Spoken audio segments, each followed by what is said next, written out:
እመኑ በእርሱ ድንቅ ያደርጋል ጌታ በረዶ አዝንቡ ጠላት እየመታ ውቅያኖስ ጥልቁን ፈጥኖ ያተነነ ነገር ለወጠ ሁሉ በእርሱ ሆነ እመኑ በእርሱ ድንቅ ያደርጋል ጌታ በረዶ አዝንቡ ጠላት እየመታ ውቅያኖስ ጥልቁን ፈጥኖ ያተነነ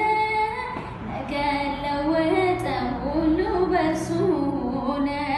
እመኑ በእርሱ ተራራው ነደደ እመኑ በእርሱ ሸለቆ ታወከ እመኑ በእርሱ ዝግባው ተሰባብሮ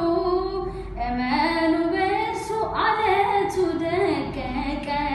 እመኑ በእርሱ አሕዛብ ጣዖታት እመኑ በእርሱ በፊቱ ረገፉ እመኑ በእርሱ በሰው ታመኑ እመኑ በእርሱ ወደ